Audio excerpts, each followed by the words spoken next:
ഇത് പാലായിലെ തെക്കൻ മല. പണ്ട് വടക്കൻ വീട്ടിൽ കൊച്ചൗസേപ്പും 3 ആൺമക്കളും ഒരു പെൺകുഞ്ഞും ഒരിറ്റു കണ്ണീരവശേഷിപ്പിച്ച് ഈ മല ഇറങ്ങിയത് ഇന്നേ ദിവസമായിരുന്നു. എന്റെ മറിയാമ്മേ, നമ്മുടെ മക്കളെയും കൊണ്ട് ഞാൻ ഈ മല ഇറങ്ങുക. നിന്നെ ഇവിടെ തനിച്ചാക്കിയിട്ട് പോകാനുള്ള മനസ്സുണ്ടായിട്ടല്ല, പോകാതെ പറ്റുകയില്ല. വിശന്ന് കരയുന്ന നമ്മുടെ മക്കൾക്ക് ഈ കൊച്ചൗസേപ്പിന്റെ കണ്ണീര് അന്നമാകുകയല്ലോ, മുടങ്ങാതെ വരും. ഇന്നേ ദിവസം ഞാനും നമ്മുടെ മക്കളും നിന്നെ കാണാൻ എന്റെ കാലം കഴിഞ്ഞ ഇവര് വരും, നമ്മുടെ മക്കള്. പിന്നെ കൊച്ചൗസേപ്പിന്റെ കാലശേഷം ആ ആൺമക്കൾ 3 മുടങ്ങാതെ ഈ മല കയറിയിരുന്നു.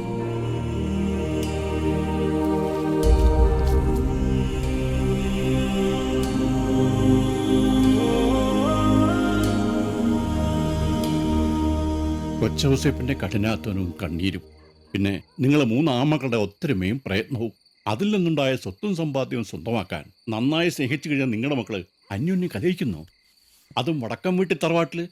എന്നതാ കുര്യച്ച താനീ പറയുന്നത്? കണ്ടത് സ്വപ്നമാണെങ്കിലും അത് തന്നെ ആവർത്തിച്ച് കണ്ടപ്പോ ഉള്ളിലൊരു പേടി. നാളെ ആ തറവാട്ടുമുറ്റത്ത് കണ്ട ആ സ്വപ്നം യാഥാർത്ഥ്യമായാൽ ആ കല്ലറ കിടക്കുന്ന അപ്പന്റെ അമ്മയുടെ മുന്നിൽ ഞങ്ങൾ ഈ മക്കൾ തോറ്റുപോകു വച്ചോ. എന്റെ അച്ചോ, ഇതായി ചേട്ടായിയുടെ കുഴപ്പം. ചുമ്മാ മനുഷ്യരെ പേടിപ്പിക്കാൻ. ഇതാ പണ്ടുള്ള കാരണവന്മാര് പറഞ്ഞ് കിടക്കുന്നതിന് മുമ്പ് പ്രാർത്ഥിച്ചിട്ട് കിടക്കണമെന്ന്. ഇങ്ങനെ വിഷമിക്കേണ്ട കാര്യമൊന്നും ഇല്ലെന്ന് ഞാൻ ഈ ചേട്ടനോട് പറഞ്ഞാണ് എൻ്റെ അച്ചോ. ഇനി എന്നെ അന്ന് അച്ഛനങ്ങ് തീരുമാനിച്ചേക്ക്. കളക്ടറും പോലീസും മന്ത്രിയും ഒക്കെയായി നന്നായി ജീവിക്കുന്ന ഞങ്ങളുടെ മക്കൾക്ക് കുടുംബസ്വത്ത് വിധിച്ചു കിട്ടിയിട്ട് വേണ്ടാന്നറിയാമല്ലോ. പക്ഷേ കാലം അത്ര നന്നല്ല. ഇപ്പോഴത്തെ മനുഷ്യർ നെട്ടോട്ട് ഓടുന്നത് സ്നേഹിച്ച് ജീവിക്കാനല്ല, തമ്മിൽ തല്ലാനും തല്ലിക്കാനുമാ. ഞങ്ങൾക്ക് 3 പേർക്കും കത്രീനയ്ക്കും ആ തറവാട്ട് വീടും പിന്നെ ഈ കുടുംബക്കല്ലറയും അത് മതി, ധാരാളം. അപ്പന്റെ കഷ്ടപ്പാടും ഞങ്ങൾ മക്കളുടെ വളർച്ചയെല്ലാം നേരിട്ട് കണ്ടിട്ടുള്ള അച്ഛനോട് പറഞ്ഞിട്ടാവാമെന്ന് കരുതി. ഇക്കാര്യത്തിൽ കത്രീനയുടെ തീരുമാനം ചോദിച്ചു. ഏതു നേരവും കണ്ണീരും പ്രാർത്ഥനയുമായി കഴിയുന്ന അവളുടെ ജീവിതം തന്നെ തെറ്റായ ഒരു തീരുമാനത്തിന്റെ ബാക്കിയാണല്ലോ. അവൾക്ക് പിന്നെ പ്രത്യേകിച്ച് കർത്താവിന്റെ ഇഷ്ടാനിഷ്ടങ്ങൾ എന്നാന്ന് നമ്മൾ മനുഷ്യർക്ക് അറിയില്ലല്ലോ. എന്നതായാലും നല്ല മനസ്സുകൊണ്ടെടുത്തൊരു തീരുമാനമല്ലേ, അതിന് കർത്താവിന്റെ അനുഗ്രഹം എപ്പോഴും ഉണ്ടാവും. മനസ്സുകൊണ്ട് ഞാനും പ്രാർത്ഥിച്ചോളാം. വടക്കൻ വീട്ടിൽ തറവാട്. തളിപ്പറമ്പ് ദേശത്ത് 10 ഏക്കർ പുരയിടത്തിലെ കുടുംബ വീട്. 500 ഏക്കർ വിസ്തൃതിയിൽ വടക്കൻ വീട്ടിൽ തറവാട് വക എസ്റ്റേറ്റ്, മറ്റ് കൃഷിയിടങ്ങൾ, അനുബന്ധ വ്യവസായങ്ങൾ, കൂടാതെ VV builders, hospital, school, hotel, theatre, shopping mall, VV transport and exporting എന്നിങ്ങനെ 1500 കോടിയോളം ആസ്തി വരുന്ന സ്ഥാവര ജംഗമ വസ്തുക്കൾ. ഞാനീ പറഞ്ഞ 1500 കോടി ഏതാണ്ടൊരു തുകയാ. ഇപ്പോഴത്തെ മതിപ്പ് വില വെച്ച് അതിലേറെ വരും. എത്രയായാലും എല്ലാവർക്കും തുല്യമായിട്ട് വീതിക്കണം, തറവാട് വീടും പുരയിടവും ഒഴിച്ച്. ഇന്നേക്ക് 3-ാം നാൾ അത് നടക്കണം. പുറമേയുള്ള മക്കൾക്കൊക്കെ എത്താൻ അതൊക്കെ ഒരു ആവർത്തി വിളിച്ചു പറഞ്ഞിട്ടുണ്ട്. അവർക്ക് എത്തിക്കോളും. ഡോക്യുമെന്റ്സ് ഒക്കെ റെഡി ആണല്ലോ. ആ സ്ഥിതിക്ക് ചേട്ടൻ പറഞ്ഞ തീയതിക്ക് തന്നെ കാര്യങ്ങൾ നടക്കട്ടെ. 3-ാം നാളെന്ന് പറഞ്ഞാൽ 1-ാം തീയതി വെള്ളിയാഴ്ച. നല്ല ദിവസമാണ്, നടക്കട്ടെ. വഴക്കും വക്കാണവും ഇല്ലാതെ വടക്കം വീട്ടിലെ ഭാഗം വെപ്പ് അന്ന് നടക്കട്ടെ.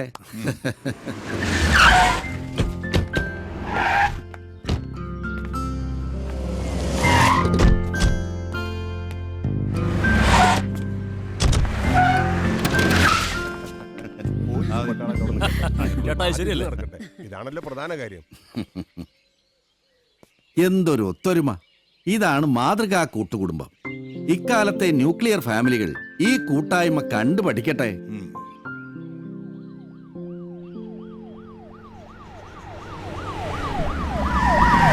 കറക്റ്റ്. പറഞ്ഞു തീരും മുമ്പേ പറഞ്ഞെത്തി വടക്കൻ വീട്ടിലെ മന്ത്രി വരവിന്റെ പഞ്ച് കീപ്പ് ചെയ്തു.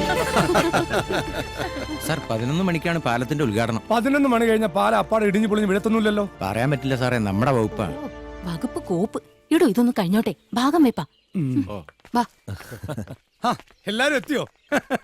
എന്റെ അപ്പ ഒന്നും പറയണ്ട. നമ്മുടെ തളിപ്പറമ്പ് ഇരിട്ടി റോഡില്ലേ, ഞാനായിട്ട് ഉണ്ടാക്കി കൊടുത്തതാ. അതിന്റെ ഉദ്ഘാടനം കഴിഞ്ഞ് ആദ്യം പോയ പാണ്ടിലോറിയുടെ പിറകെ ടാർ ഒട്ടിപ്പോയി കുഴിയായി. ആ കുഴിയിൽ നാട്ടുകാർ വാഴ നട്ടു. അതിന്റെ പേരിൽ നിയമസഭയിൽ പ്രതിപക്ഷ ബഹളം. വിശദീകരണം കൊടുത്തില്ലെങ്കിൽ പൊതുമരാമത്ത് മന്ത്രി വി ജോസഫ് കുര്യൻ അഴിമതിക്കാരനാണെന്ന് ചാനലുകാർ പറയും. വടക്കം വീട്ടിലെ മന്ത്രിക്ക് അഴിമതി കാണിക്കേണ്ട കാര്യമില്ലെന്ന് ഉമാർക്ക് അറിയത്തില്ലല്ലോ, അല്ലടാ? പിന്നല്ലാതെ.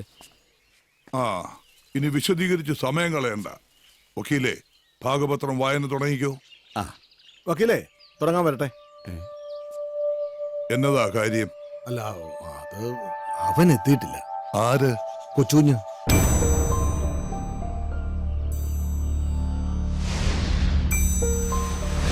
എത്തിയിട്ടില്ലെന്നോ? ഇന്നലെ രാത്രി തന്നെ അവൻ ഇങ്ങ് എത്തുമെന്നാണല്ലോ അവൾ എന്നോട് പറഞ്ഞത്. അവനെ പ്രസവിച്ച തള്ള കത്രീനെ.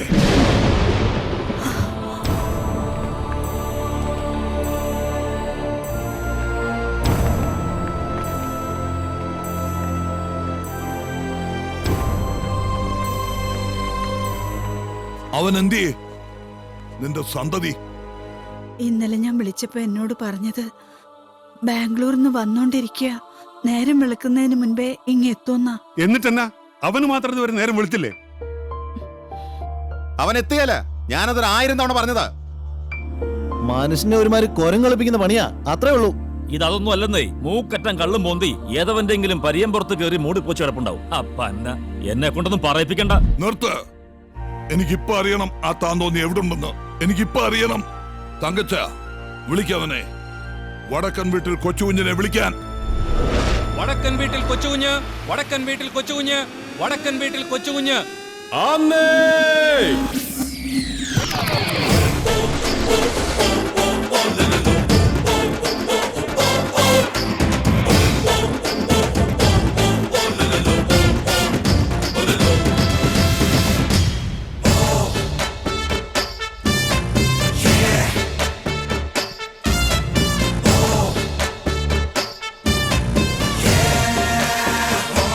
ഞാനാന്ന് വടക്കൻ വീട്ടിൽ കൊച്ചുകുഞ്ഞ്. കാറ്റ് പറഞ്ഞതും പൊള്ള്, കടല് പറഞ്ഞതും പൊള്ള്, കാലം പറഞ്ഞതും പൊള്ള്. എന്നാൽ പൊള്ളല്ല പൊന്നെ ഈ ഉള്ള്. അച്ചുവേ, ഞാൻ ഇവിടെയും ഉണ്ട്. ഏതവനാടാ ഇവിടെ നടന്നുകൊണ്ടിരിക്കുന്ന ഈ വിളിക്കളിയിലെ ഹീറോ? നമ്മുടെ പാപ്പി. കാപ്പിയോ? കാപ്പിയല്ല, അപ്പക്കാട്ടിൽ പാപ്പി. എന്നതാടാ പാപ്പി, വാഴക്കൂമ്പിന്റെ മൂപ്പോലും ഇല്ലാത്ത നിന്നെ ഇങ്ങോട്ട് പറഞ്ഞയച്ചിരിക്കുന്നത്? അപ്പക്കാട്ടിലെ കാർന്നോന്മാരൊക്കെ സ്വന്തം ഡിസ്റ്റിലറിയിലെ വാറ്റടിച്ച് കണ്ണും കാതും പോയി കിടപ്പായോ? അതല്ലെങ്കിലും പണ്ടും അങ്ങനെയാണല്ലോ ഫ്ലാഷ് ബാക്ക്. എന്റെ വല്യപ്പൻ നേരും നെറിയുള്ള കള്ളു കച്ചവടക്കാരനായി നിവർന്നു നിന്ന സമയത്ത് അപ്പക്കാട്ടിലെ ഇവന്റെ അപ്പന്മാര് ആ ഡിസ്റ്റിലറിയിൽ നഞ്ച് കലർത്തി 10-40 എണ്ണത്തിനെ കിടപ്പിലാക്കി തുടങ്ങിയതാ ഈ ബിസിനസ്. അങ്ങനെയുള്ള അപ്പക്കാട്ടിൽ നിന്ന് മുളച്ചു വരുന്ന ഇവനെങ്ങനെയാണ് ഹീറോ ആകുന്നത്? ഇവൻ വില്ലനല്ലേ, വില്ലൻ. അന്ന് നിന്റെ വലിയ തന്തയുടെ ഒസ്യത്ത് പ്രകാരം നിർത്തിയതല്ലടാ നിന്റെ കാരണവന്മാർ ഈ കച്ചവടം. പിന്നെ എന്നാത്തിനാടാ നിന്നെ ഇപ്പൊ ഇങ്ങോട്ട് കെട്ടിയെടുത്തത്? എടാ, അത് കാരണവന്മാര്. ഇത് വടക്കൻ വീട്ടിൽ കൊച്ചുകുഞ്ഞും മരിച്ചുപോയ എന്റെ വല്യപ്പൻ കൊച്ചൗസേപ്പൻ തമ്മിലുള്ള ഡയറക്റ്റ് സാറ്റലൈറ്റ് കമ്മ്യൂണിക്കേഷൻ.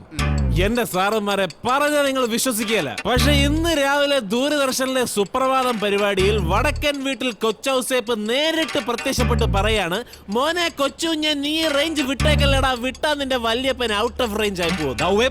മൂക്കറ്റം കള്ളം വലിച്ചു കയറ്റി വന്നിട്ട് ഇവിടെ കിടന്ന് തമാശിക്കല്ലേ, ഇത് ലേലം വിളിയാ. എന്റെ പൊന്നെ പാപ്പി, നീ ഇവിടുന്ന് വിളിച്ചെടുക്കാൻ പോകുന്നത് പാൽപ്പായസമൊന്നും അല്ലല്ലോ, നല്ല 1-ാം തരം കള്ള് തന്നെയല്ലേ. അതുകൊണ്ടാണ് കൊച്ചുന്ന് രാവിലെ 2 എണ്ണം കീറിയേച്ച് കയറി വന്നത്. എന്നാലേ വിളിക്കാൻ ഒരു ഹരം വരുതുള്ളടാ. എടാ അച്ഛേ, ഈ നിൽക്കുന്ന കുഞ്ഞു പാപ്പി എന്തോരം വിളിച്ചടാ? 2 എന്ന് വെച്ചാ 2 കോടി. അത് കൊള്ളാലോടാ. എന്നാ പിന്നെ വടക്കൻ വീട്ടിൽ കൊച്ചുവിന്റെ വക ഇരിക്കട്ടെ ഒരു 2.5 എന്ന് വെച്ചാ 2,50,00,000. എന്നാ പറ്റി? ഓട്ടമുക്കാരനക്ക് ഗതിയില്ലാതെ മൂക്കറ്റം കള്ളും കയറ്റി തേരാപ്പാരാ നടക്കണ നിന്റെ കയ്യിൽ എവിടുന്നാടാ ഈ 2.5 കോലി? മോനെ പന്നപ്പി, കൊച്ചുകുഞ്ഞ് വടക്കം വീട്ടിൽ തറവാട്ടില്ല. ഞങ്ങളുടെ പുറമ്പോക്ക് ഭൂമിയിൽ ചുമ്മാ മുളച്ചു വെക്കുന്ന പോതപ്പുല്ല് ചെത്തി വിറ്റാ കിട്ടും നീ പറഞ്ഞ കോലി. വിടുവായത്തം പറഞ്ഞു വെക്കാതെ കേറ്റി വിളിയടാ. 3. എന്നതാ? 3 കോടി. അത് ശരി. എന്നാ പിന്നെ ഇനി വേറെ ഒന്നും നോക്കാനില്ല. 5. ഓഫീസർക്ക് മനസ്സിലായില്ലാന്ന് തോന്നുന്നു. 5 കോടി, ഐ മീൻ 5 കോട്സ്. എടാ അച്ചു, 5-നൊരു പഞ്ച് പോരല്ലോടാ. അയ്യോ പാവം, എന്നാൽ കേട്ട് വിളിച്ചോട്ടെ കൊച്ചുകുഞ്ഞ്. 5 കോടി 50 പൈസ. ഈ ശബ്ദം ഞാൻ എവിടെയോ കേട്ടിട്ടുണ്ടല്ലോ. എന്നാ പറയുന്നടാ പാപ്പി? അതെന്നാ പോക്കടാ കോപ്പേ. ഈ കൊച്ചുകുഞ്ഞിനോട് ജയിക്കാൻ ഒരു 50 പൈസ ഇല്ലേ നിന്റെ അപ്പന്റെ കാട്ടില്? ആണാണെ കേറ്റി വിളിയടാ. 5 കോടി 100 പൈസന്ന്. അതല്ലെങ്കിൽ ഞാൻ ഇപ്പൊ വിളിക്കും. നിന്റെ അപ്പൻ അപ്പക്കാട്ടിൽ കുട്ടപ്പന്റെ അപ്പൻ കറിയാച്ചന്റെ അപ്പന് വിളിക്കും. പോടാ. സൈലൻസ്. ലേലം ഉറപ്പിക്കാൻ പോകുന്നു. വടക്കൻ വീട്ടിൽ കൊച്ചുകുഞ്ഞ് 5 കോടി 50 പൈസ. 1 വട്ടം, 2 വട്ടം, 3 വട്ടം. എടാ ഫിലിപ്പോസേ, എന്നാ 50 പൈസ. ബാക്കി 5 കോടി നീ അങ്ങിട്ടേക്ക്.